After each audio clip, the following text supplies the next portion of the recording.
you at last. We finally made it. Yeah, Yeah, you're just bang on time. yeah. I think it's a old school thing. Really? Yesterday I was talking to someone. Mhm. Interesting, you say it. Who was going for a shoot? A friend of mine, younger guy, and he met Shivaji Ganeshan as he was on the way. Yeah. So I believe Sir asked him, "What time is your shoot?" He said, "Sir, there's another hour before I have to go." So what are you doing here? He says, "No, I have to be there. I mean, the shoot starts only at 9." He says, "But you will learn a lot by being early and observing." You know? He True. says, "The day I am late for a shoot, it means I'm dead." I believe he said. It's Wow. interesting. I think it's Yeah. Great. So amazing to have you as part of this tribute series, and you. you've been extremely kind to accept my invite. That's It's my very, very pleasure. kind of you. Thank you for that. And so yeah, I mean, I definitely was very keen to have a chat with you. I mean, there's just so many things that I want to talk about for sure. And should we just dive straight into it? Yeah, Um, sure. Amazing. So I have a lot of topics to talk about, but I'll touch on those one by one as we go. But right now, the talk of the town, PS1. Yeah, So, what's happening in the Madras Talkies office as we speak? Everyone is on their yeah, heels, I'm sure. yeah. The last leg of the promotions are on. Yeah, So they are in a different place every day, literally. I think yesterday was Trivandrum. Today is Bangalore, I think. Bangalore. And I think tomorrow is Hyderabad Yeah, or something like that. And then yeah, there is a day in Delhi and Bombay. So it's mm, like they're literally on a promotion tour now, the last leg. right, Yeah, you saw the teaser and the audio launch. A lot of of work course. went into that. Yeah, Yeah. So yeah, a lot of expectation. As you know, it's the first film to release, one of the first films to release in Kashmir, Srinagar, after all is these that years. right? Oh, Yeah, wow, after amazing. 23 years, I think, they're Mm, releasing two films in mm, theaters. And one of mm, them is Vikram Veda and the other is Ponniyin Selvan. amazing. So, yeah, yeah, Nice. so things like that. Yeah, so it's And interesting. Mani sir is not much of a promotional person. How is he? Yeah, yeah. No, but for his films, he's always there. At the end of it, if you notice, he comes out and lets them know uh, Yeah, yeah, whatever. right. Yeah. Amazing. And you, yeah, you're part of Madras Talkies, aren't you? So what? Not no. I'm Mani's sister, first cousin sister. Yes, and it's interesting my journey with him. I was assistant director on his very first film, which was Pallavi and Pallavi. Is that right? Oh, Yeah, wow. which was produced by my father, Venus Okay, Picture. right. So he produced it, and they allowed me to work on I was still studying, so they didn't really let me do it full time. But I did a couple Mm, of, and those days it was all multitasking, go by costumes, dialogue, continuity, all kinds of things. yeah. I would work whenever I was off on that. Hmm. And when he needed a producer for Ravan, he asked me to step in. And that's Right. what I did with him. And then at that time, post Ravan, we actually started setting up Ponniyin Selvan with a Wow. few actors. Yeah, we Right. actually had finalized it, but it was supposed to be one film, which at the end of it, I think he wasn't, Yeah. couldn't, he didn't want to do it that way, is what I think it is. Hmm. So, having signed actors, having finalized everything, we let it go at that time. So, there Right. was again a gap, which is when I moved on to do David with Bijoy Nambiar instead. Correct. And Correct. by then, he had set up Cuddle. So, then, Yeah. some other people. So, yeah, my heart and my soul is with Madras Talkies, but I'm really not there all the time. You know. Amazing. Okay, great. And of course, I mean, I take it you've also been part of the Punyan Seven journey, right? Like when things went on well, Not like not during this film. Not right. during this film Okay. because it was a very restricted set. It was, as you know, they shot through Yeah. COVID. Yeah. I would keep in touch, but I wasn't really part of the shoot or post or anything. Not for one. Right. Yeah, Right. How did they even go about, like, considering the pandemic was at its peak and then they're out there shooting, and of course Mani sir has talked about in terms of how they coped up with the restrictions and things like that. yeah, But what I'm curious to know is of course what really drove him is the determination to make it happen no matter what. yeah. That's one thing for I sure. think there was also some element of luck involved in this because Right. 2,000 people on a set. Yeah. I mean, almost everyone in that unit subsequently has had COVID. But during the shoot, it didn't happen. So you can't, I mean, That's sure. whatever precautions you take, Yeah. there were times when there were 2,000 people on a set. And of course, they were tested every day. They Yeah. were in those PPT suits and everything happened. But I think something was on their side as well. You know, I Of think course. luck, God, whatever you want to call it, was on their side. Yeah, for sure. That was Painful. amazing. Yeah. It had to be made, right? Yeah. Let's put it that way. Yeah. He was the guy who finally had to make it after all these attempts. And we're all so proud of it. So this is what Yeah. we want. Yeah. Money Sir's baby. So Yeah. I also wanted, I mean, talking about PS, I haven't read the book, Mhm. uh, but I actually do not want to read it now, and I want to go and watch it with an open mind, with no idea whatsoever. I've Yeah. just heard that it's twists and turns, left, right, and center. You're going to be blown away with. I hear these comments from the fans who have watched it, sorry, read the book, and then who are also very excited. But even I'm even more excited because I've actually not read the book. What Right. I did want to ask was, we know for the fact that it's a five-part book series, right? It's Right. quite a bit to squeeze it in into a movie, part one and part two. Sir has obviously spoken about, he's gone with 60% of the book is in part one, and then remaining 40 is in part two, or something along those lines. I might Right. be wrong with that percentage. But what I was keen to know was, he has also mentioned about the research that has gone in the pre-production stage, Right. right? What I wanted to know was, what were the sources for the research? Because you may not find much on the internet, right? I mean, what was happening in the Chola dynasty and all that, and there's only limited information that you might get. I'm talking about this without even searching. But what were the other sources of research for him and his team? I think the writers and the ADs will be best equipped to answer that question. Right, I know right, there's a lot of literature available right. in libraries, anything at all. I find that there's a lot of literature available. You know, if you Mm, go to Tamil literature, there is a lot of stuff there. mm, And he has a way of finding sources. You know? He just of says, course. keep digging and you will find. So, but Right. I think his writers and his creative team will be best equipped to answer that question. How they So went how about. big is his team, out of curiosity? Um, For See, PS. production ADs, it's not very big. He doesn't have like 6 and 8 ADs. And all. He usually has Is four or that five. right? Yeah. And production is also a tight team. I wouldn't put it at all beyond 10 to 15 people. The immediate team, I mean. Of course, Right. each country you would bring somebody in. If you shoot in Thailand, then a local manager and his team comes. Mm, The core mm. team is always tight in his case. He likes to keep it small. Is that the way he has always operated in across all the projects? Yeah, always. Always he's had a tight team. Yeah, it's never long. Of course, these days you have an AD for each thing. You know, costume is an AD, continuity is one. And that is there. Yeah. But also multitasking is an important part of being with him. I think you learn that very quickly. Right, right. Okay. The reason why I asked is because Bijoy was on the podcast as well. This is sometime last year, I think.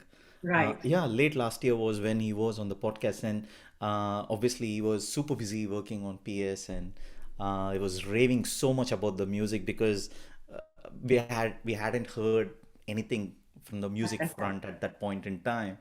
And he had obviously heard almost all the tracks, and he was saying, if I have to tell you about the tracks, but I have to kill you, but it's so amazing, and the music is just out of the world, and things like that. So I was always curious to know, like, what sort of a team had operated for a for a magnificent project like this, and hence why I thought of asking you.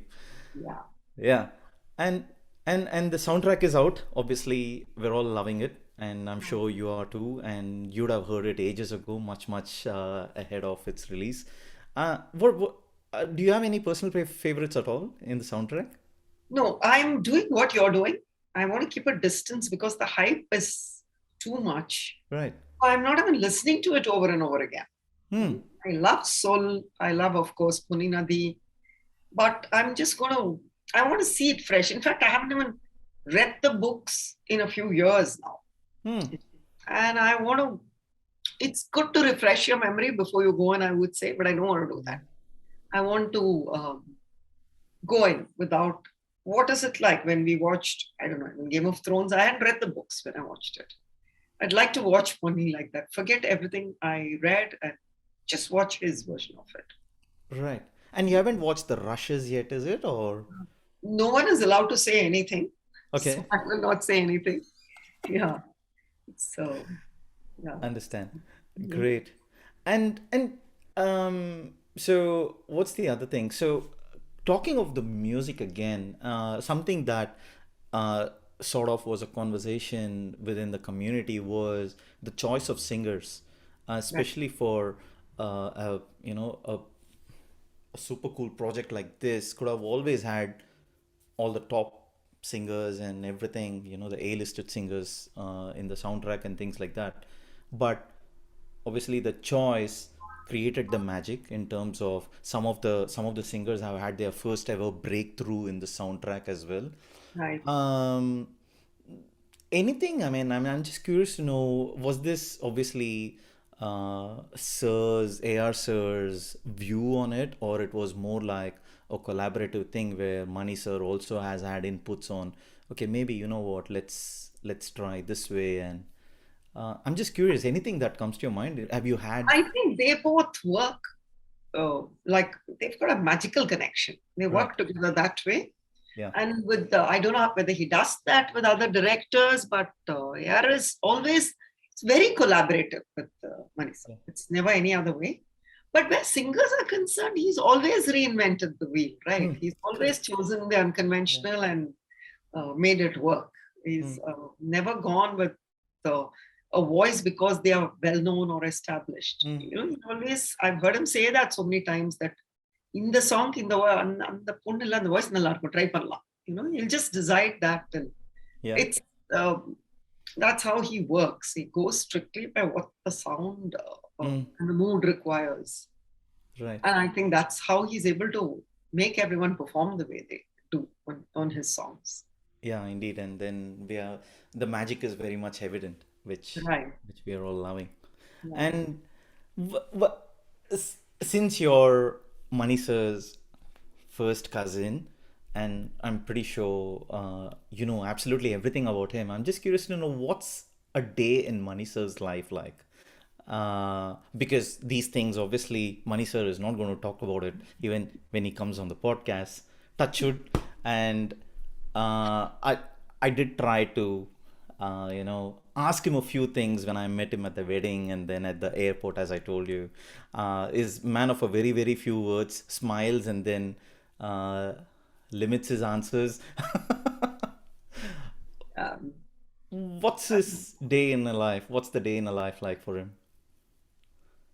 so I think it's just get up in the morning, coffee, either golf or his Mm-hmm. gym, Oh yeah. and then at the office pretty early, by 9:30 or so, and Right. then lunch at home, always. And then he goes back. Always. Wow, that's great. Yeah, always. And Chennai, we all make sure we live within uh, the distances where we can eat at home. Yeah, he eats at home. He comes back home for lunch every day. Mm. And then goes back definitely later in the day. And now, of course, this is a crazy time. Yeah. Otherwise, then it's writing, it's golf, it's family, and that's it. Wow. A little bit of socializing with a handful of close friends.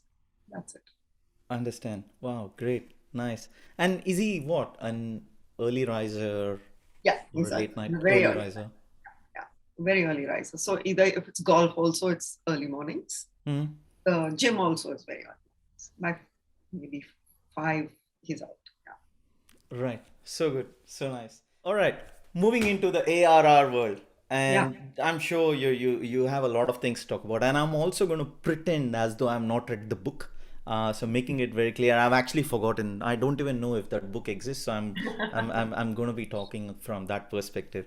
So pre-Roja days. I want to jump in there, the Yeah. pre-Roja days, and of course you would have a lot of memories to share. But probably where we can start off is how did you end up meeting him for the first time? Like, how did you? So at that point in time, he was not ARR.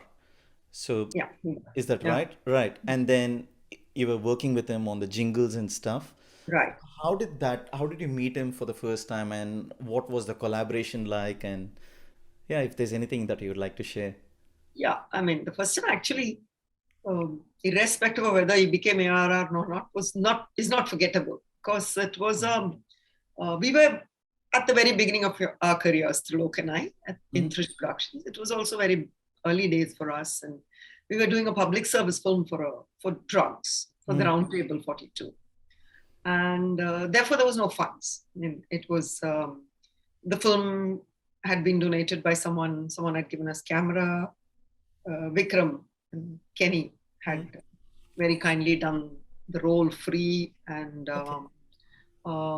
Sundaramurthy sir had done the makeup free. So it was just Tota Tarni had done the set for us. And Yeah. set meaning whatever. It was a Yeah. room to be set up, but everyone was just working Mm. out of goodwill. And then we needed someone to do the jingle, and Tilok, who directs for Trish, said, no, I want something special and this and that. So we said, okay. And then we were at the studio owned by Vijay Modi. At Mm. that time, that is where we all recorded.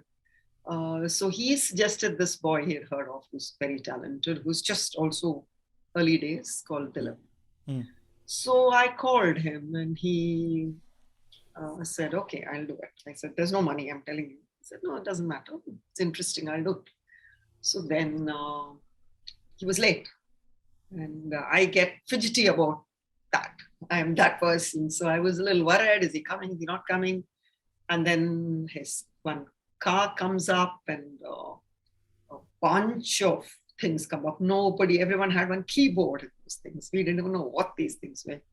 And Sami Ture Mm. trots up with all of this and he starts plugging in.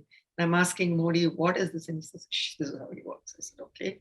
And then one small, sweet, childlike boy walks up and says, hi, with his hands in his pockets. And I was like, okay, I'm Dilip.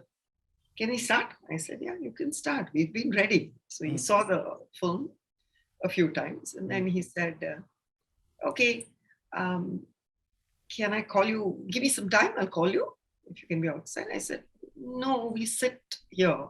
Mm. And he politely said, no, you wait outside, in his own way. And Right. you can say anything you like after this, but I need little time. Okay, let's go. And it was a sync thing. It wasn't a jingle. It was effects. And that wasn't the way tracks were done then. You would have washing powder, Nirma. It wouldn't be this, there was no words. So does he understand? Does he not understand? I said, look, let's try. Yeah, it's only studio time. Let's try. So we went out and came back. And when we heard what he had done with Slok was like, my God, who is this boy? Where has he come out from? What is this track he's done? Right. So that was like amongst our, not first jingle, but definitely in our first 3 ads. And there was no looking back after that. We worked only with him. And, Mm. because anything you did, he would take it to another level. I mean, Mm. we wouldn't even show the ad agency the film till he had at least done a bass track because he would just elevate the whole thing. Fairly ordinary ads, and some of them were ordinary. There was nothing you could do with what the client wanted. But Mm. this, with the way he created magic, Mm. it was so much easier to sell it to anyone. So yeah, that was the first time, and he was. I mean, people say he was a struggling. He was never a struggling musician. I've never seen that. He always knew who he was, and I think he always took only the work he wanted. Don't think he ever just took work. He worked with us. He knew what he had to create, and he only worked with the people who he felt would go with him, like he's doing today. It's Yeah. always selective, in my opinion. Right. So good. And did he know that you were Manisha's cousin, or only later in No, the? it was really strange. We never had that conversation. We Right. became friends. We would Yeah. do dinners. In fact, I recently found a dinner bill from them. And I sent it to him, and he remembers that dinner so well because I think it was one of the few times he could take time off to come out. And he said, I remember this dinner. Not, that restaurant, we would go there quite often. And we've done lots of stuff. We would talk we would talk late into the night, the three of us, and other friends would join. And he's never expressed any interest in films or asked me anything about money. But that's where I'm saying there's something called serendipity. I think one day we were recording with him, and usually it happens only afternoons, evenings. It's never in the morning. So it was becoming around 6, and I told him we have to go for a show today. So let's wind up today. Let's continue tomorrow. I said, where are you going? He said, no, my cousin's done this film called Talapati, and there's a show, so we'll go see it. And it was in Kodamba. The show was in Nungambakam, so on the way from his house. So I said, we'll leave from here straight and go. And he said, can I come? I said, movie? You want to see a movie? He said, yeah, I want to see. I said, okay. I had no idea. I don't do that with him. You can't just take anyone. You don't even tell people if you've seen the film. That's how it's always been. So Yeah. I said, okay, you come, I'll tell him. And there are no cell phones. So I didn't even know how to tell him, but I said, it's okay. I'll just manage money somehow. Even if he's angry with me, it's okay. If I bought a friend. And when he came with his mom and his sisters. So sweet. Very sweetly. And you look at them, they're all so sweet. Nobody can get upset with them. But then I told Mani, I've told you about this friend of mine who does music for me. He's come.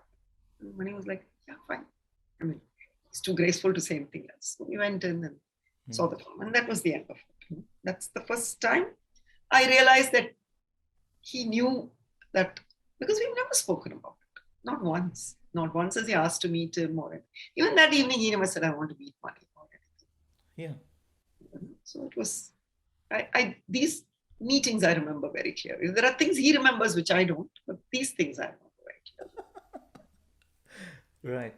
And I'm a bit intrigued with the dinner thing. What was that dinner that Sir No, remembers we used so? to go to a place called Bahar. Okay. There's a restaurant called Amravati in Chennai. I don't know if you've heard of it. It's I've on heard, but I've not been. yeah, Yeah. it's on Cathedral Road. Now, Right. earlier, Amravati is on a big piece of land. Earlier, there used to be an outdoor northwestern frontier restaurant there called Bahar. Right. And in those days, we were all single and had all the time in the world. So you finish work and then you would go for dinner. So one day I dragged him there for dinner with us. It's a long way for him. It's close to my house, but for him it's a long way. So he came with us, and he loved the food. And then he told me, I went back there. I liked that food a lot. So that place he still remembers. That name he still remembers. So Right. it was also pretty, I think, aesthetically. It was outdoor. It had some water bodies and all that stuff. He always remembered that place where we would go and have dinner. So after that, we would go once in a while because he liked that place a lot. Right. And may I ask, or what does he actually enjoy eating? Put it that way. I don't want to ask, what did you guys eat? He's a simple eater. I'll tell you this once. He and I were coming now, I'm talking 3 years ago. We were coming back from Ukraine. Oh, yeah. And he wasn't feeling too well. Sarah was telling me, take care of him. I was a little concerned. He was running a fever. Right. We were coming back, and because of his because of his card, he has access to first class lounge in Dubai, and we landed in Dubai to come to Chennai. There was a 4-hour wait, and he said he can take a guest. So he said, come with me, let's go to that lounge. It's to the business. I said, fine, let's go. I went in and we sat down, and there was all this lobster and this crab, you know how it is. Then the chef was Indian, I think, or they heard he was there. They came running on. They said, so what would you like? They can make anything you want. And he said, can you make rasam and rice? I'm missing my mom's rasam. He also had a fever. And then he looked at me and said, I can't do this to you. You can have anything you like. I said, no, I've had enough. I'll also do rasam and rice. So I think rasam is something he likes. I know that. He loves his biryani. Mm. But he likes his biryani. He likes his... but he's not a foodie. He's I not a think foodie. fuel. Yeah. It's Yeah. fuel for him, you know. Mm. I also remember one time when he said, let's go for a buffet. I've never gone. I mean, my flight got cancelled in Mumbai, this was. So let's go. So there were some people we were meeting with. So 5-6 of us went in. And then I said, okay, you can eat anything different you like instead of being stuck with the same food we have at home. At his Mumbai office, we have a cook. Mm. So when we work, she cooks and we eat at home and then we go back to work. That's how it is. So I said, anything you want. And then he walked around with his plate and he said, I have no idea.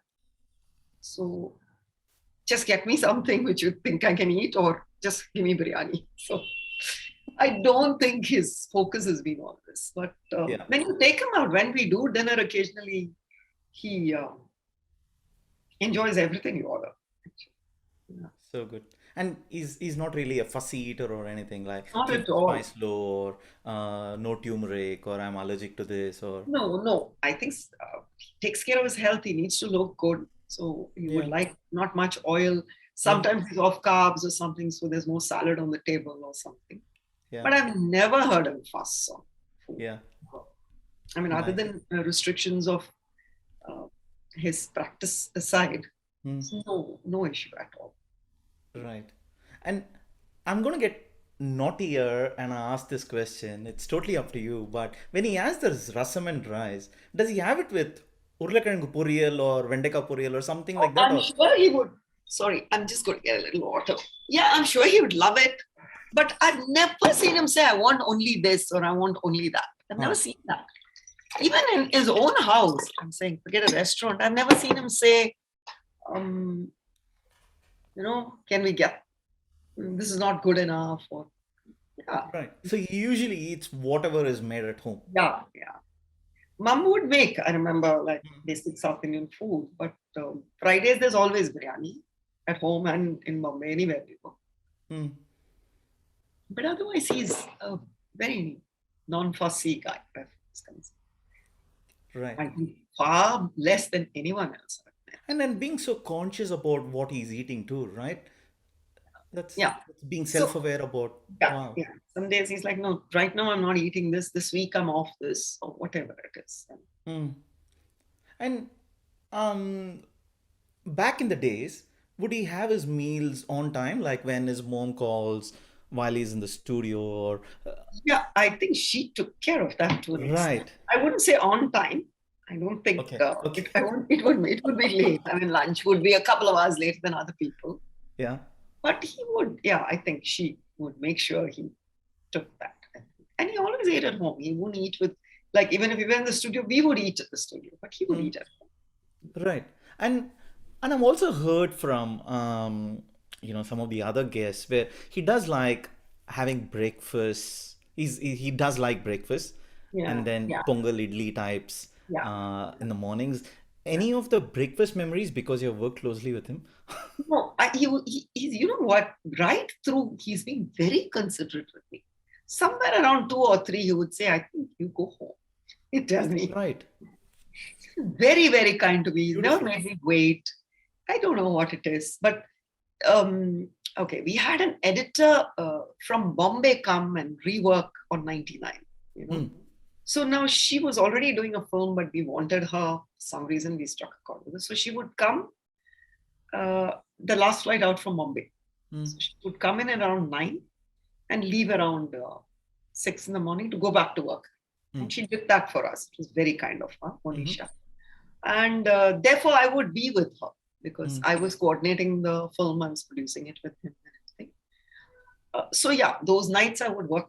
I would be with her right through and drop her back at the airport and come back. But somehow we've never gotten to do breakfast together other than in airports. I think every airport we've done it everywhere, but not in the studio. Dinners, yes, many times. Very late dinners also, but not breakfast. Yeah, yeah. Okay, cool. Great.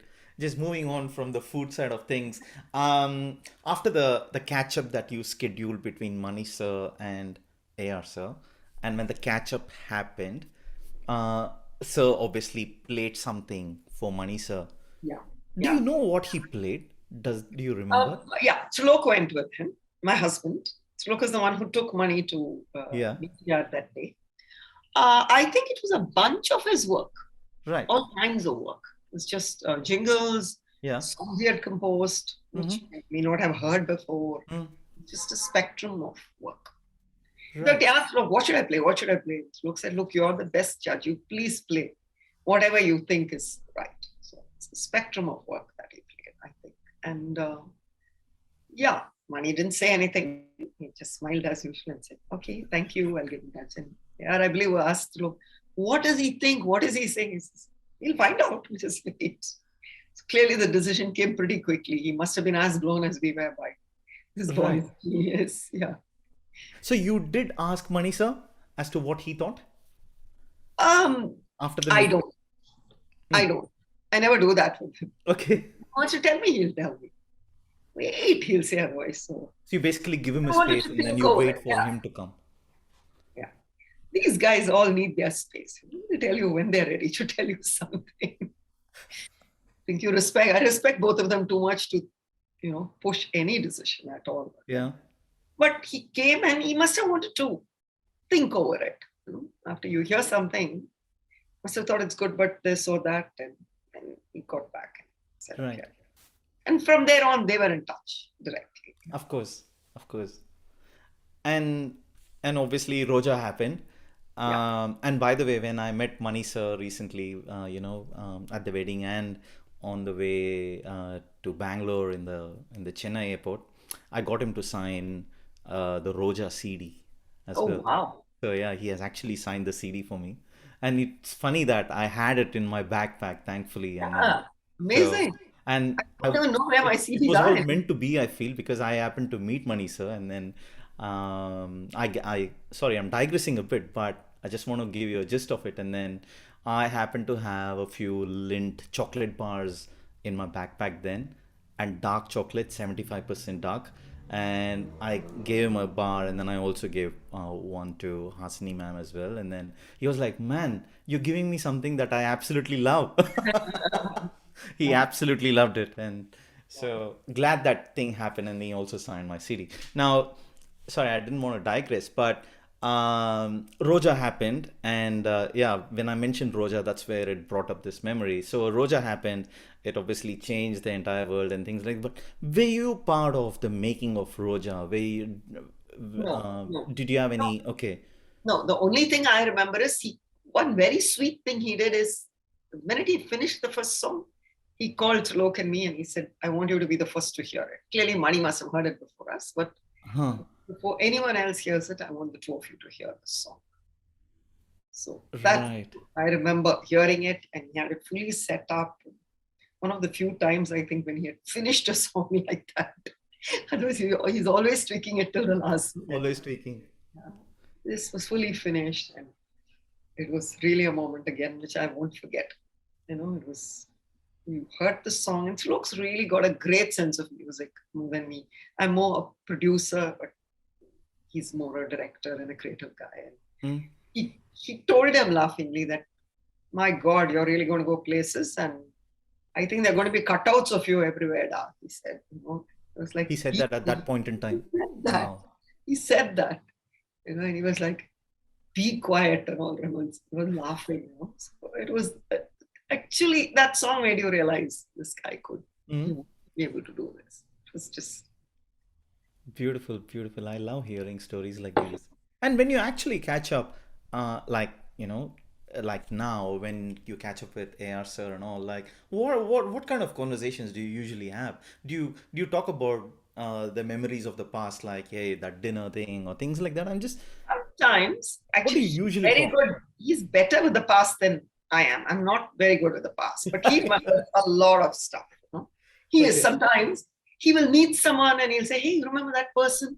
And he's in touch with a girl called Carolyn. She was a secretary at O&M, where we both did a lot of, I mean, Ogilvy and Mather, an ad agency, Hmm. for whom Rahman did a lot of work for. She Yeah. sang a song for Tirda Tirda. Yes, she did. Okay, she did. The Titi, it I was think. Titi, right? I'm not sure which Yeah. one. I think it was Titi. Mm. You can look it up. Carolyn. 5 years ago, he told me he got in touch with her. I was like, how on earth do you? I don't even remember her. He was like, no, no, no.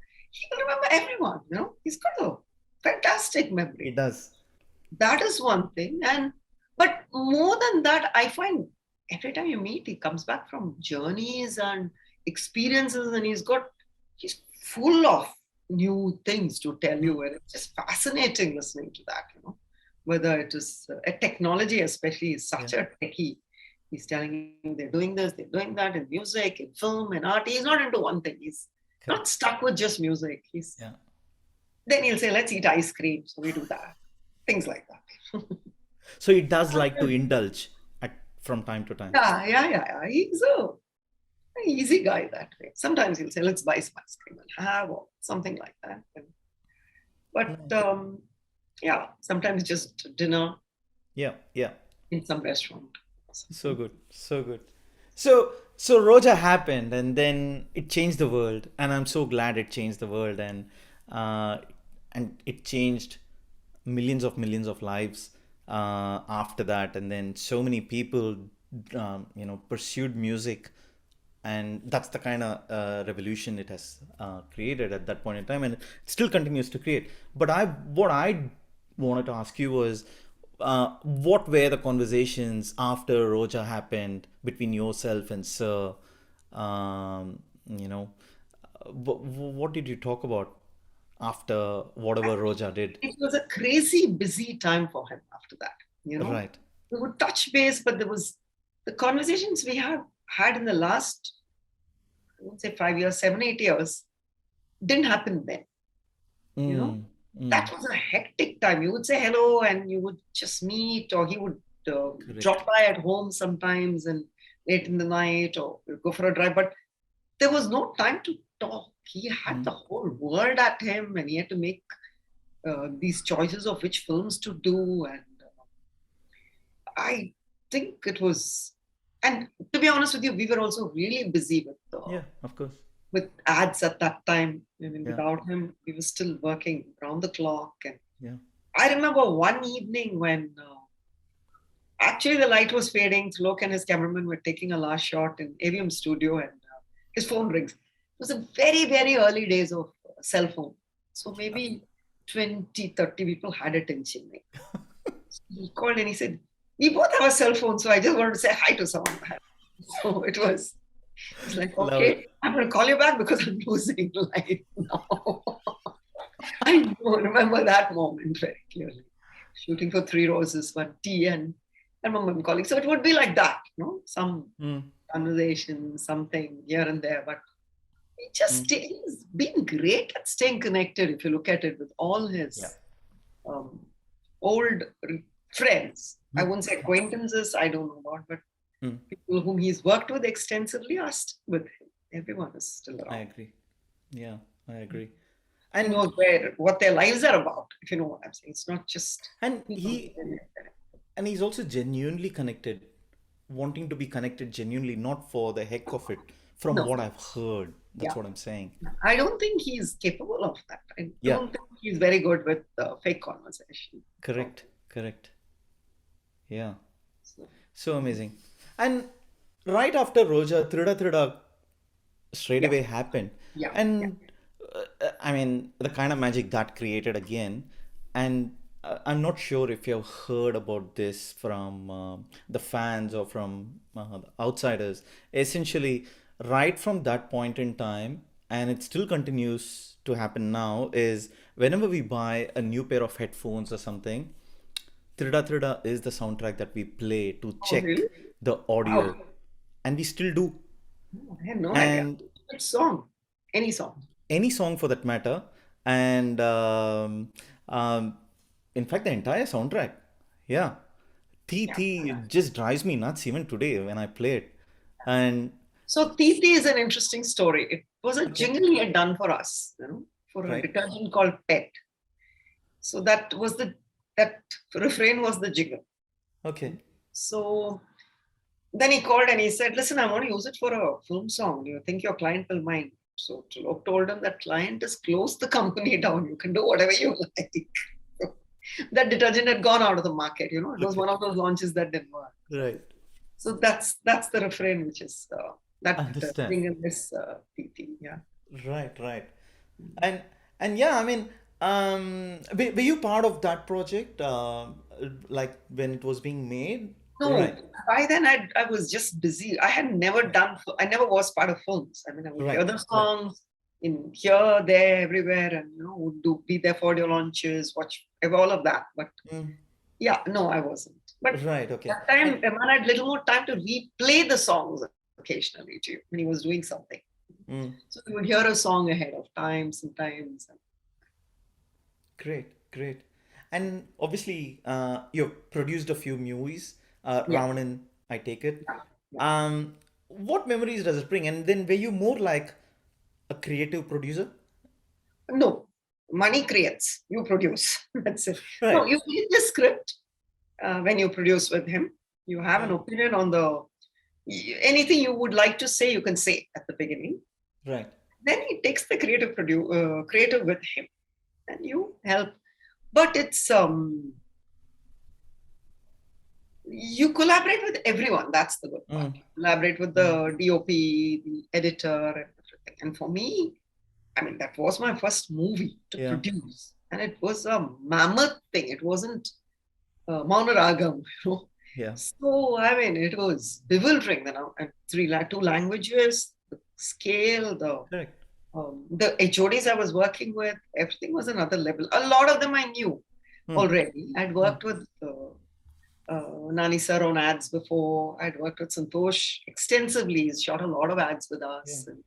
so that way they were not new, but a movie is another ball game altogether. So yeah, it was a huge learning curve. But I think it's the best film school you can go to working with him. So Right. he's it's he lets you. There's no letting up. I mean, when you hear all these actors talk, I'm not. Mm, I hope I'm not. It doesn't sound like I'm boasting about my brother, but you hear all the promotions. They all keep talking about the magic. It correct. is like that. Yeah, He's I can so imagine. driven and so focused and so clear that you just have to follow. It's as long as you work hard and you follow, you can do this. Right, No letting up on anything. right. Like I remember one of Santosh's early stories. First time he worked with him was Talapati. Mm, No, mm, it was Roja. It was Roja. So he says he's a pretty early riser himself. He's always on time. So he said when he said 5:30, I was there at 5:30. He's already pacing up and down. So he said next day I came down at 5:15. He was still there. Next day I came at 5. He was still there. I gave up. Maybe the man never sleeps. So I would come at the time they told me to. I'm always on time, but he's it's very driven when a film starts. So it's a right. obsessive, immersive experience. So, yeah, And obviously, a lot of work goes into the pre-production to ensure that the production stage is as per plan, if I can yeah, put it that way. yeah. But if he needs to improvise creatively, Mm, that takes the precedence, and production has to be prepared to run with it. Suppose he goes on a location and you plan this, and he says, "No, I want rain now." mm, Changes the production logistics, right? The yeah, most. true. Getting a rain machine is easy, but it means after every shot, everyone needs to dry up. The ground will have to be clean. There's a whole lot of things. Yeah, That's your job, not his. He needs rain now to add to this. You figure that out. That you have to realize. You can't say, no, but you never said rain earlier. Now we have to plan. That's just too bad. That, and I think unless you are willing to help him create that magic, you shouldn't mm, be there. Like his team right now, I think is most of them have been with him for quite a few films. And they're really mm, kick-ass. I think mm, they know how to run with the ball. Yeah. right. So, were you at the sets pretty much every day when you were For Ravan? obviously, yeah, For Ravan? yeah. What I would do, in fact, he would joke saying, "Oh, she's come." I remember him telling Abhishek, she's landed here. Are we in trouble? Is there something that's an overrun?" He would say. So, no, I wouldn't be there every day because he doesn't need you on set at all. Right. Yeah, he needs he's told you what he needs. You arrange it, and then you can go and watch, but he doesn't need you. So, what you're really needed at sometimes is the base because we also have to arrange the funds, make sure permissions are there, payments are there, actors have boarded flights, all of that. Right. But I would go. I've been to every location, Mm. mainly out because I wanted to know what we were on paper. But he didn't, as long as your team was there and they were in touch with you. And it was, and these days it's all, every day you get a report. There's everyday online payment happenings. Mm. So pretty much easy to be on the base. But yeah, I would go because I wanted to be there.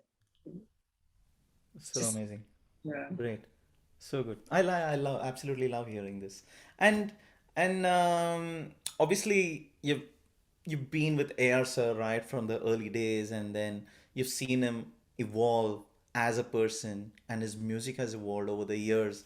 Um, so how do you feel about it? Like right from the pre-Roja days, Jingle days, and now to where he is right now. Um, I'm sure you're super proud about it, no doubt. But actually have been there with this man all through the journey, how does it feel? I mean, I personally feel amazing, like to even think about the fact that I'm talking to a person who has been with him all through the journey. The funny thing with these things is you never realize it's happening when it's happening. Right. You just take it for granted. And Mm, I think essentially he hasn't changed at all in so mm, many ways. He's grown, yes, not just with music. He's grown with the way he thinks. He's grown with the way he um, handles things. He's grown with confidence. I was mm, always confident, but just grown in every which way, perspective, everything. mm, But in a very basic way, is exactly the person I met. mm. Nothing has changed. You can just pick up where you left off. And that is, for me, far more amazing than all this. It's very rare you can do that with people. I don't know how many people will say that about me. Sometimes I feel when I meet someone I haven't met in 25 years, do they even, are we even connecting? Is that person able to connect with me? I don't think you feel that about him at all. At least I don't. I think Wow. he's, that core is just the same. Right. I Right. think a lot of that is thanks to his mom. She's True. ingrained a lot of uh, values in him. I think So good. that's who he's become. Love it. Yeah. And you were also part of 99 Songs. Yeah. Obviously, you were one of the co-producers. Yeah. Um, Keen to know what was the journey like, right from the ideation to the execution. He had a certain vision, Yeah. and the reason why I'm emphasizing on this is for the fact that it's not a mainstream cinema. Yeah. Because even with my conversations with Sir, you might have seen that 1 year of 99 Songs video that came out in April because it was the first year anniversary of the release. And what I wanted to know was considering it's not a mainstream cinema, and these were the words what Sir said exactly was this was a movie made by an artist for artists, Yeah. right? And so not everyone will take a risk like that, Right. considering the economics involved and things like that. And then you being one of the co-producers of that movie, anything that you'd like to share more from the journey and um, Actually, when I read the script, they mm, had sort of, he brought me in at a stage when they were ready with the basic, right, a longer script, but it was in place. And the yeah, two main actors were cast and everything. yeah, So that's when he said, okay, now you come in and tell me. mm, So read the script, and I always bring in a budget team at that point of time. So I Right. broke the budget down into what it would cost, how many days of shooting. That took a couple of weeks. And Mm. then what would that cost per day? You break that up, right? That's how you do the math. Right. Right. And there's a certain math in filmmaking, unfortunately, for a producer, which is if it's newcomers, this is the market. It's a mid-level actor, this is the market. If it's a Salman, Shahrukh, Right. Ranjit, Vijay, it's another market. Yeah. So this film, this is the package. Okay, A.R.Rahman music adds a value. He as a producer adds a value.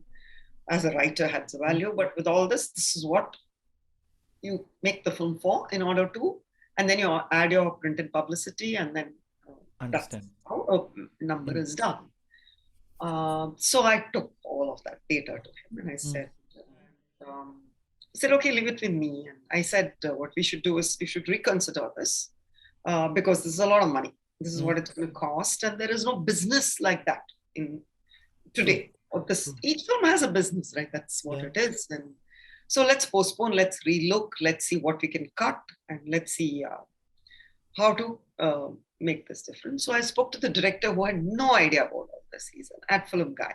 He said, this is a whole new thing you're telling me. No one told me this. I said, I know no one told me this, but I'm telling you now. So we need to have so many days of shoot for this thing. And these big pieces is the main cost. So what are we going to do? He was very cooperative, came back with some changes, but he had to discuss it with the art because the art was the main guy. And there were certain pieces which he didn't want to let go. Right. And then we went back and forth. So I delayed. I'm responsible for delaying the film by at least 3 months because I said, I'm not going on float till I get this number right. After 3-4 months, Vishwish came back and he said, listen, I'm willing to do anything you want, even another film you want, but he wants these things. And I don't think his vision will be the same unless you let these things remain. Then I went back to him and I said, look, with all that you're saying, I won't be really able to cut the cost to what I'm thinking. Mm. Of course, I was able to a lot, not to what you're thinking. And then he said something very interesting. He said, if I was looking only at money, I wouldn't have turned producer. I'm producing to do what I want creatively. Exactly. Mm. An artist making a film for an artist. So certain things I will have to do. So I hear what you're saying and thank you, but we have to do these things. I'll do my best. And right through, I said, I'm going to keep pushing for you to scale down certain things. Mm. And during the process of filmmaking, he understood. He's such a quick learner. He figured why certain things could be scaled down, and he did scale those things down himself. Right. Certain things he went on negotiating. So we did those. Understand. So we brought the cost down to an extent, not to what I would have wanted, but we came to something in between, and I'm glad we did that. He's also glad we did that, he says. But yeah, that was one big thing where we were trying to figure out. On 99, I was on set almost always. New director, new DOP. Yeah. He was more comfortable if I was there. Understand. So if nothing else, if it was a 15-day schedule, say in Bombay, I would be there at least for the first few days, then come back and then go back. And was there for most of it. It wasn't, so that if there was any issue, we could address it right away. Mm.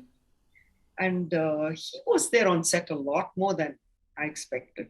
And he was pretty involved. There are mornings when I've been taking a 5:30 flight to Mumbai. I still remember it was a key scene for him. And the girl parting with the boy.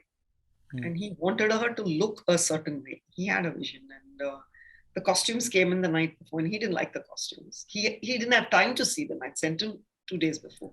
Right. He didn't have the time. He called me that morning and he said, I don't like these. I want something else. I said, I'm taking the flight now. I'm going to be in Bombay. So what do you want me to do? He said, no, go there. And I got Eka Lakhani on the line.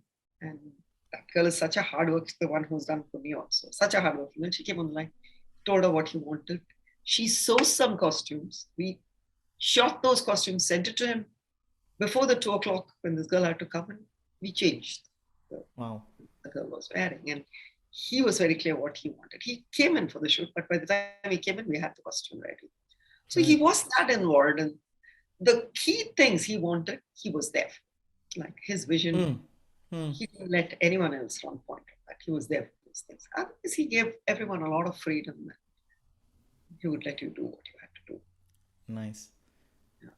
And now that the movie is out, obviously it's approaching 2 years, as Yeah. in will approach 2 years rather since its release. And uh, are there things that probably could have been done differently, Yeah.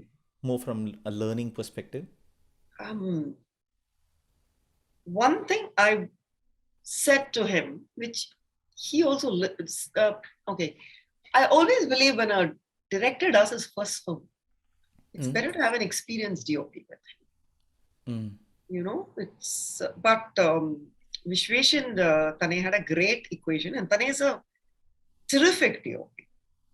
So I feel I would still say that, despite the fact that Tane's work is, everyone loves it and everything. Mm. I think I would change that, from a producer point of view. Mm. But uh, but after having seen the work Tane has done, I would say leave him alone. But yeah, I would cut the number of days. I'm still sticking to what I always said. I would cut the number of days. I would scale down certain things because at the end of the day, production is economics. Correct. I agree. I remember when Mani did Pallavi Anupallavi, my dad, PCC Ram was supposed to shoot that film. Mm. PC had never done a film, Mani had never done a film. Right. So my father said, I need you to have an experienced DOP because he will. The first time you set a shot, however good you are, you don't know yet.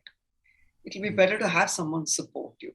And Mani now very recently in a conversation, said he's right to do that. And I believe in that, but having seen Tane's work, I was quite blown away. He was very good. In fact, people liked him the most, I think, in the film. So I'm just saying there has to be some way to, for me, production is about doing things tight. With Mm. too many creative people, it's very hard to do that. So yeah, I fight that every day. Manisa, it's very easy. He thinks like a producer, though he works like a director. Mm. So the sheer experience, he knows when to cut loose and when to rein it in. Right. So Yeah. yeah, that I would change because I would, Mm. of course, released in the lockdown, so I can't even tell you what the box office would have been. I know. But the tighter you keep budgets, so whatever I do, every film I feel we could have tightened this a little more. It's Mm. always that thought. Yeah. Though AR has been very generous and told me many times that we would have not landed the film in this cost if you were not there, Mm. I still feel I could have tightened the budget further with a little more cooperation from everyone. Right. But me, highly creative people around, so I didn't have that choice. Right. Yeah. I AR can is not a imagine. typical producer. He gives a lot of freedom to the Yeah. director. I can So imagine. I mean, the reason why I asked that is because obviously it's not a mainstream cinema, yeah, yeah, yeah, and uh, economics obviously you can't, and it is going to be at stake, no doubt, no yeah, doubt. But at the same time, you're trying to bring a vision into life, and I don't think you are going to be looking at an ROI perspective either. Am I yeah, right? yeah. So But kind of what you have to tricky. realize, yeah, it is tricky, and you have to realize somebody's money at the end of the day is at stake. Correct. That's true. Somebody is banking. And the reason why films have become so unsteady, film business is not considered a very solid business. Yeah. Investing in films is because we are not looking at this professionally enough. You Mm. have to look at ROI. Otherwise, why would some guy put his money into yours? I mean, you want to start a film fund tomorrow. Like, some mutual fund people came to me and said, you look at the statistics, no one is going to invest in that fund Mm. because out of hundreds of films, there's barely a single digit that really gives you a huge return on investment. So we need to change that, and we need to change that with good stories. And Mm.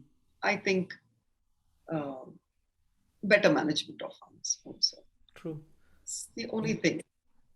I mean, Interesting. there was no wastage in this film. Nobody wasted money. Yeah. Nobody let you sit on a set when shooting was happening. But the scale was too Right. that, so it was a large scale film for a experimental film. But that's exactly how he wanted it. So, Mm, mm. and he's entitled to sometimes do something the way he wants, right? He's worked very hard for that. So, Yeah, for sure. I agree. I agree. And and the film funding thing that you just mentioned, I remember seeing this this Kickstarter thing, right? So someone had created this campaign on Kickstarter. This is going back like a couple of years ago. I remember this guy wanted to make a movie, and then he had created this campaign, and then so it's like crowdsourcing the fund to make a movie with a vision that was captured in this 30 seconds pitch, if that makes sense. yeah, So, but how many people are going to be willing to put their money into it to yeah, see a certain vision come to life? But there's there is no element of ROI there, first of all, right? If it works, it works. And then, but yeah, I mean, is that even a thing? That do you think that's even possible more from a film what funding I'm perspective, or understanding from my son, who's now in SCAD, who was in SCAD, he's now working on his own. Krishna, who wrote the book yeah, on yeah, Rema. Krishna Trilok, yeah, yeah, He's got a lot of classmates who funded films on Kickstarter. right, Small films, okay. yeah, So it's $5, $10. It's just the kick of being part of a film. mm, There are films like Paranormal and all which have started that way. mm, So yeah, it's possible, I think, but not for big films. But mm, mm, it's a way to get something started sometimes. And right. yeah, mainstream filmmaking, no, I don't think so. But it's possible for experimental Ex- small yep, films. I Yeah, get it. I wanted to get your thoughts on something. This is something that it just goes in my mind sometimes when I watch a certain movie. Uh, it's very subjective. Movies might work for an individual and may not work for someone else, and I'm not getting into that space there. But right, more from what I think about is, when a certain movie doesn't quite necessarily work, and then seems pretty dumb the way it has been created and things like that, but someone has pumped in money to make that make that movie. yeah, and and I keep wondering, what level of confidence did the ad team actually have to go on floors with an idea like this and create a movie that's turned out to be as bad as this? I'm not taking any names here. I'm just talking yeah. very, I know very what you're generally. saying. And now, then comes the release of that movie, that certain movie. It releases on a Friday, and then, God forbid, but it vanishes on Saturday or Sunday. Yeah, The lifespan of that movie is just that weekend. This is a reality these days, whether we like it or not, right, right? And certain right, movies goes for a few weeks, and that's great. That's bonus. yeah, Now, but this movie that has taken, let's say, 2 years in the making. I'm just making it up, and finally gets released and vanishes on Sunday. Someone has taken the hit, no yeah, doubt about it. yeah, yeah, But I mean, I would be so scared to be a producer, to yeah, make a movie. yeah, That's me being a complete outsider from the industry yeah, talking about it. yeah, Uh, because if I have to be investing in a certain movie, I'll be selling my property, my car, and whatnot, and then to pump in to make this happen. And now the lifespan of that could be 3 days or 3 weeks, depends. And it's a huge gamble, yeah, yeah. right? See, this is interesting because I was sitting, I'm doing some interviews for some research. Right. So I've been talking to distributors, producers from the 60s. Yeah. So one gentleman who's a very big distributor was telling me that almost no film lost money in those days, which Hmm. I did not think about actually. He said there may be, of course, a 5,000 rupee loss those days was a big loss, no doubt. Hmm. I'm talking 60s. But he said this wiping out never happened those days Right. because everyone worked collaboratively with a salary, with the number of, it wasn't a superstar or Hmm. the DOP's ego or I don't know, whatever, the heroine not coming on time. It Hmm. wasn't like those things happened, but it was everyone working together, or I don't know if there weren't enough films at that time, people would go see more films. But he said it didn't really happen like this. Right. I know many families who've been wiped out in movies. All the banners you knew, say, 50 years ago, they don't exist anymore. Correct.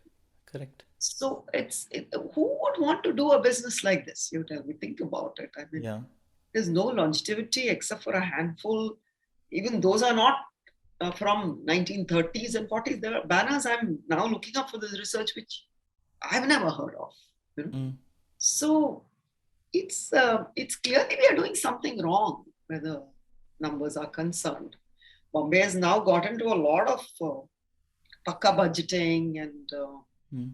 everything is done as per schedule and there are short break of everything. They've become very professional, but whether it's Bombay, whether it's Hollywood, the risks are still there, right? There are films which are losing money, and Hmm. unless it's studio money, which is deep pockets, it's like you said. If you had to make a movie, I had to make a movie. We either borrow or we sell, and that's how it was in the old days. Maybe the stake was higher then, which is why I'm saying we need to get these numbers up.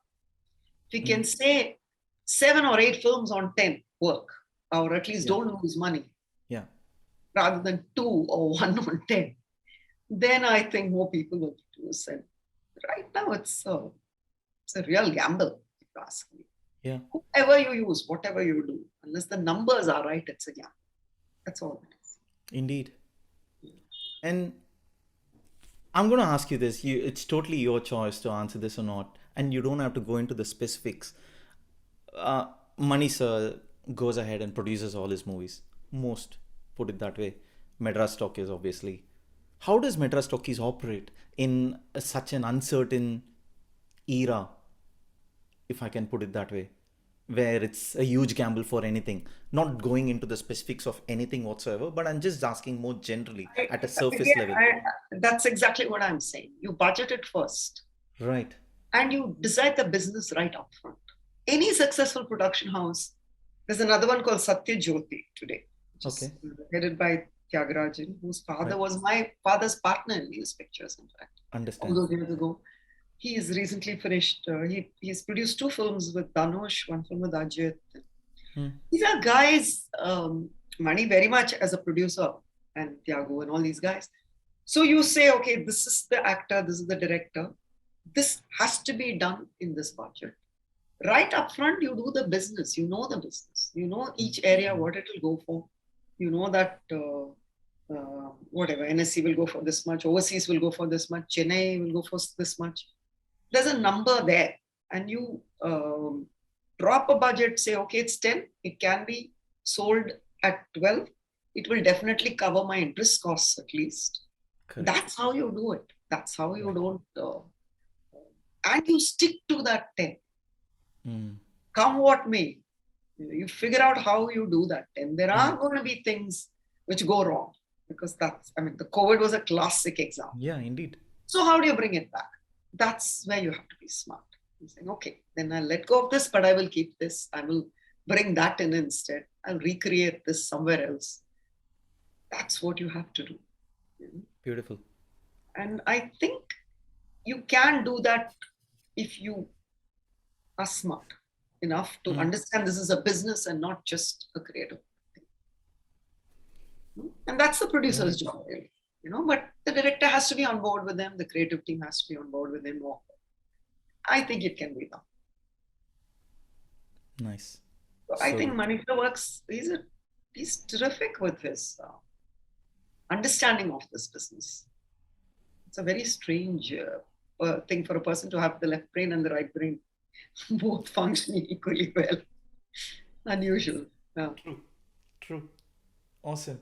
And moving away slightly from that, and am I right by saying that you are part of Lemask? Limask, no, I helped. I was, but Right. not. Yeah, yeah. I was supervising in between. Whenever he would say, "Listen, there's nobody to look after this. Can you talk to this person or Right. negotiate on this?" So just sit with the boys on this. I would do. Yeah, and I enjoyed Understood. that. Yeah, I Right. think more an unofficial capacity for a few months whenever they had a vacuum. But yeah, towards the end when things had to be pulled together, yes, I did help. Nice. Lovely, Nice. lovely team. So I loved working with those guys, the creative team. Hmm. That's a great team he's put together. I'm saying that is a team which understood both. They Yeah. understood the business and they understood um, the creativity. They wouldn't let go of anything, but they would say, "Ma'am, this is costing too much. Maybe we should rethink this." That kind of a very nice team here put together. Totally Right. did. Right. I Yeah, think because that's what he would do if he were to do stuff. I think he could be that kind of a producer. Yeah. yeah, and he seems very excited about it. So, Have you but seen it? I've Did you not get to seen. see I've it? say the glimpse, yes, glimpse, Yeah. yes, Okay. yeah, and what I was trying to get at is for a movie experience like that, it requires installation of all these pods and whatnot, and of course, those pods have been installed here in Melbourne. Yeah. And I remember Sir telling me to go and check it out and stuff like that. It was great. But however, I mean, um, what I'm trying to get at is a vision where no one else has obviously thought about something like that and trying to make it a reality. And because once again, it is not a mainstream cinema. It's completely abstract, it's Yeah. visionary, and uh, it requires a high level of logistics to make it happen, and so much in stake once Yeah. again. Yeah. Yeah. Yeah. That's what he is. I believe Hmm. creatively, he believes you have to take risks to create something different. Yeah, yeah, It's an amazing, amazing. He's got amazing courage, not just vision, courage true. also. I mean, whenever I used to ask him, where will we screen this? How will this? Early days, especially, he Yeah, would say, it'll happen. You do it, it'll happen. See, if the early guys have to try for things to come through, right? Someone first sat with a camera and tried to shoot. hmm, Someone projected something for the first time. That's why we are where we are. yeah, Someone needs to have the courage to take these steps. true. So good. I love it. Just last few bits before I let you go. You've been very kind, and then you have been in no rush. But I'll not take much of your time. We're towards the end of the podcast. Um, I will get killed if I don't talk about Notes of a Dream by the fans. But what I did want to definitely talk about more from that perspective is what was the process like in terms of obviously Krishna did a fantastic job. I absolutely love what he did. Congrats to him. And I'm looking forward to having him on this journey very, very soon. We were in touch. We kind of rescheduled, and then so yeah. Long story short, I'm gonna Right. I'm gonna get him. So, but what I did want to ask was, what was the interactive process? More like, what were the meetings like between him and Sir? And was it like, did he have the, how should I say, the privilege of walking with him for a day two on to figure out what his day in a life looked like, and then to put that in words?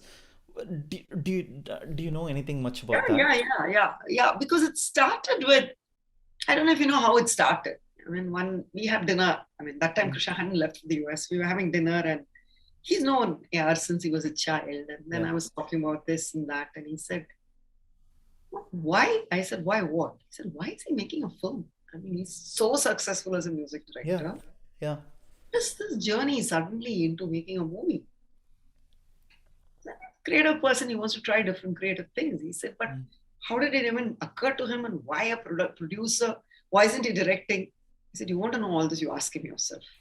I've got enough work to do. I was in the Yeah. middle of some budget. I said, you know what? I want to actually ask him, and I think I want to document this journey. I said, Right. okay, you know how to get in touch with him. So Yeah. get in touch, ask for a meeting, go and meet him. And Mm. I'll also tell him you want to meet him and you figure it out. Yeah. But Mm. don't involve me because I have my hands up full of this production. Correct. So he fixed a meeting, and that conversation, I think they decided they would write not just about 99 songs, but about his story, sort of. Right. I think in the process of those couple of meetings, that came. Right. And he came and shadowed him. In fact, he did that during 99 Songs, the first schedule. Mm. I was there for almost a week in Mumbai. And Yeah. some of the details you will see in the book also. And he came with us, and then um, he would drive with him everywhere. He would have lunch with him. He would Yeah. come for the location with him. All of that. He just Yeah. hung with him for 3 days. And from there, if he was going somewhere, he would go with him. And Mm. he did that. And then he was very generous. He would schedule cross continents. He would say, just get up at 1 and spend till 5 a.m. with me. So Krishna has actually done that many times. Is that 1 right? to 5, he would work with him. Because that was the time AR had. Yeah. And Yeah. even reading the manuscript, he read the whole manuscript out, page by page. I've never seen this kind of patience Yeah. before. Yeah. He heard all of it, made the corrections, everything. So he was very collaborative. Yes, Krishna got to spend quite a few days with him. And he would also call and say, hey, I'm doing this. I think you should come and see this. Amazing. That also happened. He was very involved in the whole process. Once he decided to do it, he did it like that. AR. He gave his full energy. I remember once in the car, we both started to gossip. I'm not even going to tell you about some mutual friend. And Krishna was in the front seat, and we were gossiping, honestly. And then suddenly he turned around and said, hey, front la irka, idella ezhudadara nee book la. Sir is like that. Correct. So that happened. I still remember. We just forgot about him. You think, really? You think that happened? You think this is happening? And we were going on. And then it was a long drive. So at some point of time, some entertainment was needed. And then he was like, no, sir, I'm not getting, you both can talk. Tell me when you're ready to talk to me again. Yeah. Love it. Love Funny. it. Love it. Amazing. And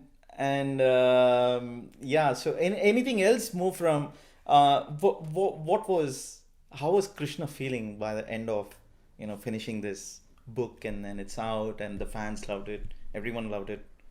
Um, It was, I think it changed him as a person in this mhm. whole experience, because it was not, his first book was a fantasy which he wrote by himself.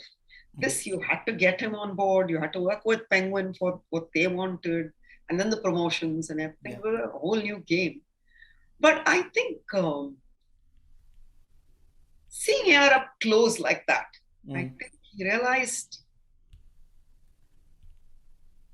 he started to love him, because he's a big artist, his music is successfully successful, all that is fine, but Mm.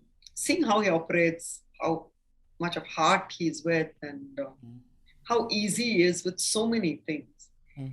He says there were a lot of life lessons he learned from this. Nice. Love it. Yeah. I think he completely loves AR after that experience. Of course. It's not about anything else, but when you sometimes you go in and you realize you're a fan, or even, and you wish you hadn't met the person in reality only. This was the reverse, I think. You realize, okay, Mm. all this came from this goodness. Very That's nice. he deserves everything he gets. You feel that Mm. about some people. Yeah. I think Krishna felt that. It's a very feel-good thing to write Yeah. about like Of that. course. Someone said, what about the bad bits? He said, I'm sorry, I couldn't find any bad bits. I tried, but I couldn't. That was interesting. He said, I haven't whitewashed anything, but there was nothing. There is no Correct. dirty secrets anywhere with this man. So what do you do? Yeah, that's all. Has Mani sir read the book? I don't know. You Okay. could ask him that sometime. Right. See, we talk about everything except our work, I Hmm. think, two of us. Yeah. Is that deliberate? I don't know. I mean, we are very, very close. I have to tell you that. It's one of the most important things in my life. And I like to think I'm the same for him. But Of course. yeah, of course, suddenly he'll say, no, you want to listen to the song I did today? And then we do that sometimes. But Hmm. he doesn't do, if like, I remember Poni Nati, I said, I want to hear it. I thought he'll say, shut up, you're not hearing it. And he said, okay, I'll play it to you. And he played on tinny music version. Tinny meaning it was a Hmm. good Hmm. system, but I actually, sometimes he will, sometimes he won't. And it's all fine. No? Yeah. We haven't really spoken about that. And knowing him, he probably has, I think. Or I would have heard something. Right. Right. So Yeah. good. And once again, I'm going to get naughtier and I'm going to ask you, uh, PS2, Yeah. how many songs are in it? Don't tell me I'll have to kill you before I answer this.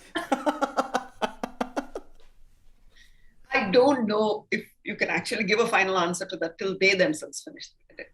Is that Because right? sometimes, It's yeah, it's a work in sometimes progress. something could go, yeah, it is work in progress. Mm. So you have to just wait and see. You know. And can we expect it to be released like in a year's time or something? Is that the plan? It will come into next year, 20, probably 26. less than a year.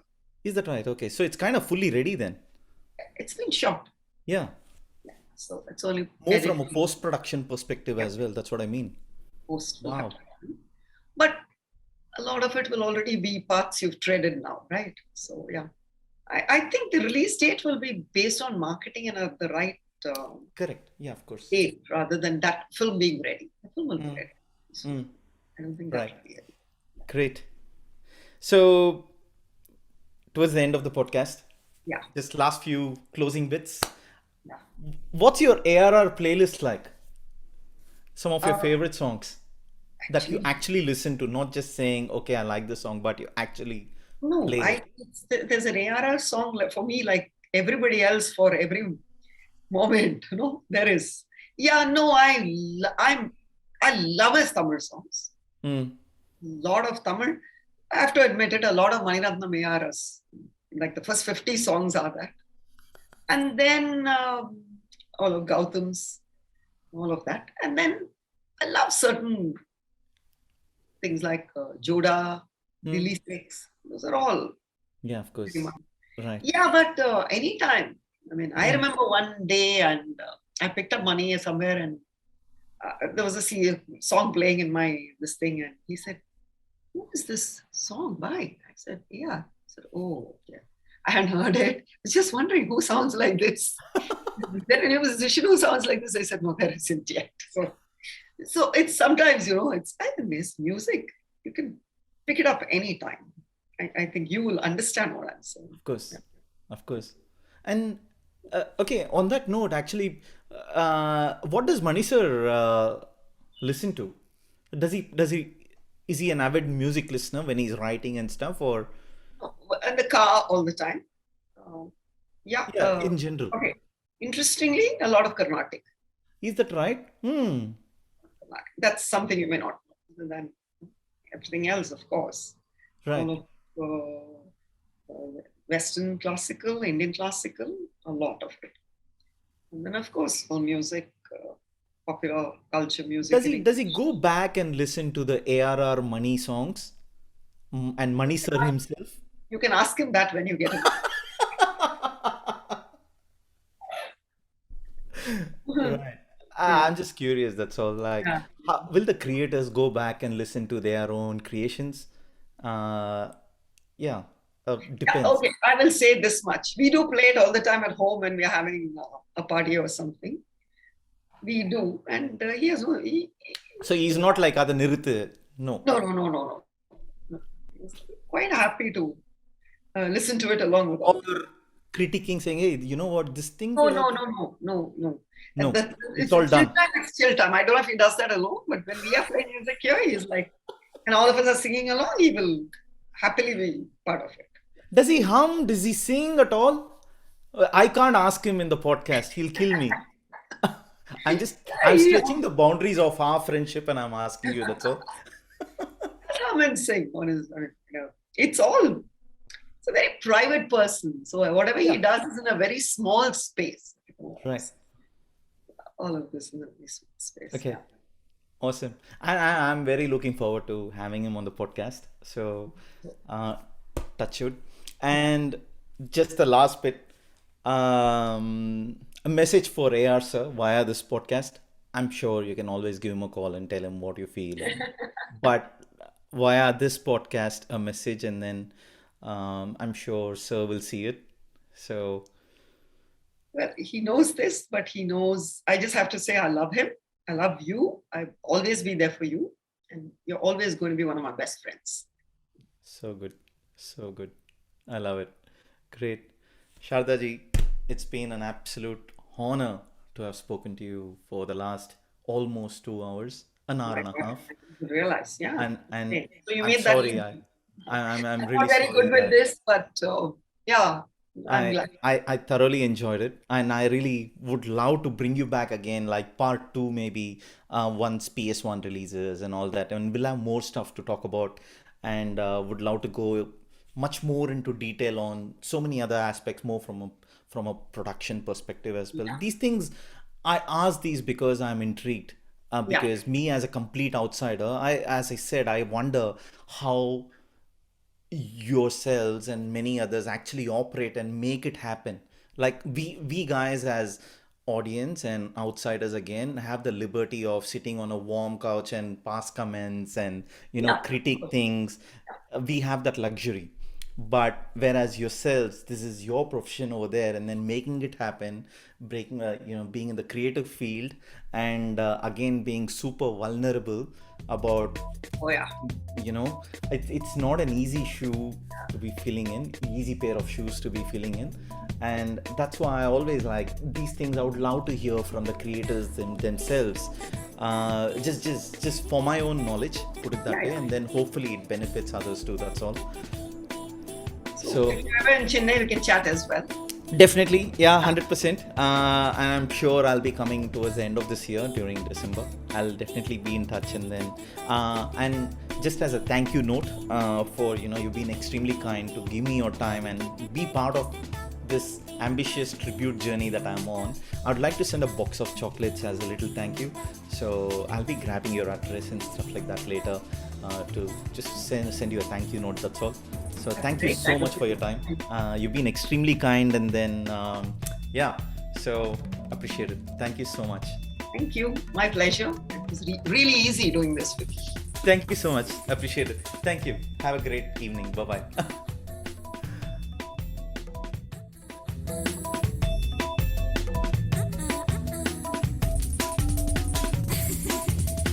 चीज चीज बड़ी चीज चीज